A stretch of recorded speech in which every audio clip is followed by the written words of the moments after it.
अस्सलाम वालेकुम। मिनाया के किचन से खुश आमदीद my YouTube family. I hope आप सब खैरियत से होंगे। आज मैं बनाने लगी हूँ देगी चना पुलाव। बहुत ही सिंपल सी रेसिपी है, बहुत ही सिंपल इंग्रेडिएंट्स के साथ। वीडियो को एंड तक ज़रूर देखिएगा और अगर मेरी वीडियो पसंद आए तो चैनल को लाइक, शेयर और सब्सक्राइब करना मत भूलिएगा। बहुत ही खिले खिले चावल किस तरह आप घर पर बना सकते हैं एकदम परफेक्ट रेसिपी के साथ आज की वीडियो में मैं हाजिर हूँ। तो चलिए फिर बिना टाइम ज़ाय किए वीडियो स्टार्ट करते हैं।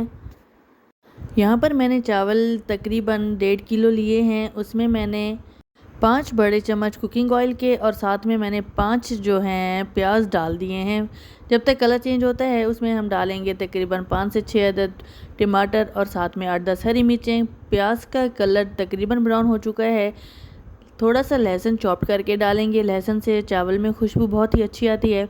अच्छी तरह मिक्स करने के बाद हम इसमें डाल देंगे बारीक कटे हुए टमाटर और साथ ही में हरी मिर्च डालेंगे। हरी मिर्च से चावल में टेस्ट बहुत मज़े का आता है।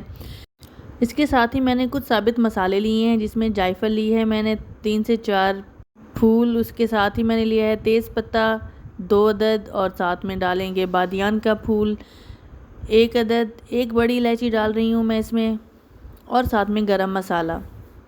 तमाम चीज़ों को डाल देंगे टमाटर और हरी मिर्च के साथ और इसको अच्छी तरह भून लेंगे। जैसे ही खुशबू आने लगेगी हम इसमें डाल देंगे लाल मिर्च मैंने लिया है तकरीबन 4 से 5 चम्मच। नमक है और साबित खुश्क धनिया है। अब इन तीनों चीज़ों को डाल के 2 मिनट के लिए मज़ीद अच्छे से भून लेंगे ताकि मिर्चों का कच्चापन जो है वो भी ख़त्म हो जाए। यहाँ पर मैं तकरीबन 1.5 किलो चावल की रेसिपी आपसे शेयर कर रही हूँ। अगर मेरी वीडियो आपको पसंद आए तो चैनल को लाइक, शेयर और सब्सक्राइब करना मत भूलिएगा और साथ में मुझे कमेंट ज़रूर कीजिएगा कि आप चना पुलाव किस तरीके से बनाते हैं। मसाला अच्छे से भून चुका है। साथ ही मैंने चने उबाल लिए थे, अब वो भी तकरीबन आधा किलो के बराबर डाल देंगे चावल में। चने डालने के बाद इनकी अच्छे से हम भुनाई करेंगे। तमाम पानी खुश्क हो जाएगा। फिर उसके बाद आधी प्याली मेरे पास दही फ्रीज़्ड थी वो मैं डाल रही हूँ इसमें। दही डालने के बाद 1 मिनट के लिए हल्की आंच पर दम लगाकर छोड़ दीजिए ताकि दही अच्छे से मेल्ट हो जाए। अब हम तमाम चीज़ों को कर लेंगे मिक्स। बहुत ही मज़ेदार खुशबू पूरे घर में फैली हुई है। एकदम परफेक्ट रेसिपी आपके साथ शेयर कर रही हूँ, ट्राई ज़रूर कीजिएगा। तमाम चीज़ें अच्छे से भून जाएं तो अब हम इसमें डालेंगे पानी मैं यहाँ पर डाल रही हूँ तकरीबन 10 गिलास पानी बनता है 5 गिलास चावलों में, तो हम 10 नहीं डालेंगे, हम इसमें डाल रहे हैं 8 गिलास। क्योंकि चावल हमने तकरीबन आधा घंटा पहले ही भिगोए हुए थे, इसलिए पानी हम 2 गिलास कम डालेंगे। 10 गिलास पानी की बजाय 8 गिलास इसमें पानी डाल रही हूँ मैं।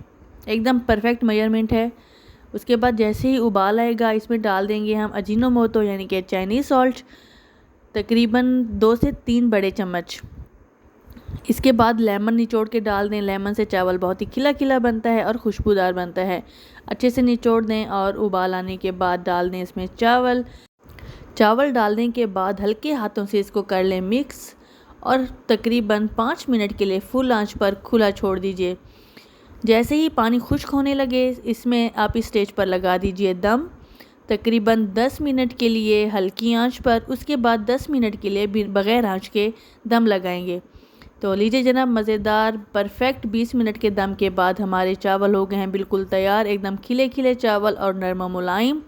आई होप मेरी आज की रेसिपी आपको पसंद आई होगी। गर्मा गर्म पेश कीजिए रायता और सलाद के साथ। मुझे अपनी दुआ में याद रखिएगा। इनाया के किचन से इंशाल्लाह आपसे फिर मुलाकात होगी एक और आसान रेसिपी के साथ। इजाज़त दीजिए, अपनी दुआ में याद रखिएगा। अल्लाह हाफिज़।